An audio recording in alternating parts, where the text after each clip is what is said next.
my factory.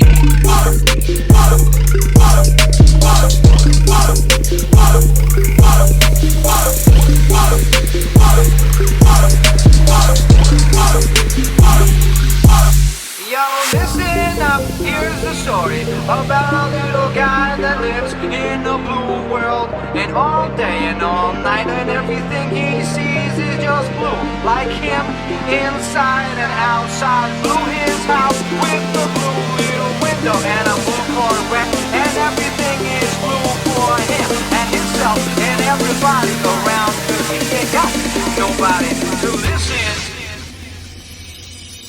I'm blue, I've been beat, I've died, I've been beat, I've been died, I've been beat, I've died, I've been beat, I've been died, I've been beat, I've died, I've been beat, I've been died, I've been beat, I've died.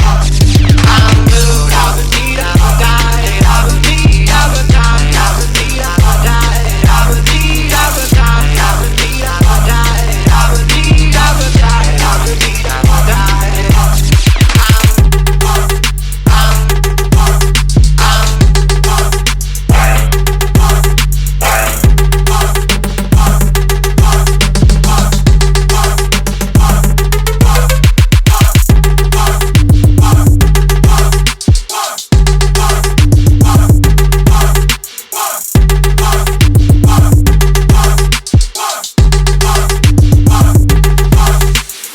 ผมในฐานะตัวแทนของท่านนะครับพวกเราร่วมสร้างในบริษัทมาประมาณสัก10 ปีแล้ววันนี้เนี่ยคำสั่งแรกที่ขอให้ CEO พูดกับลูกค้าคู่ค้าพันธมิตรของเราหรืออาจจะมีหน่วยงานราชการที่เข้ามาร่วมงานในวันนี้ด้วยเนี่ยซึ่งเป็นผู้สนับสนุนส่งเสริมเรามาตลอดนี้เนี่ยผมขออนุญาตกล่าวสวัสดีอีกครั้งและก็ขอขอบพระคุณเป็นอย่างสูงที่ไว้วางใจทำให้เรามีมาถึงวันนี้นะครับเป็น fastest เร็วที่สุด ISP ที่เป็นเร็วที่สุดในเมืองไทยการวิเคราะห์ของ Image Processing ตัวนี้เนี่ยสามารถตรวจสอบได้ว่า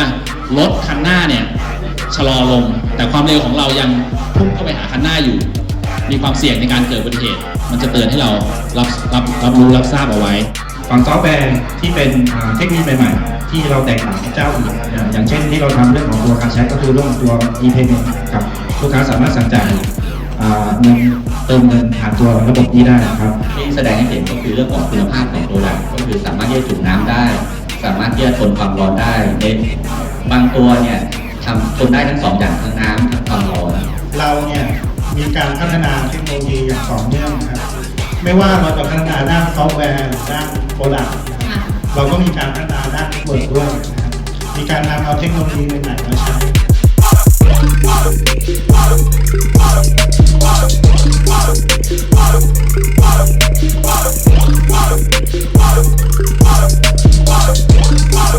Wow.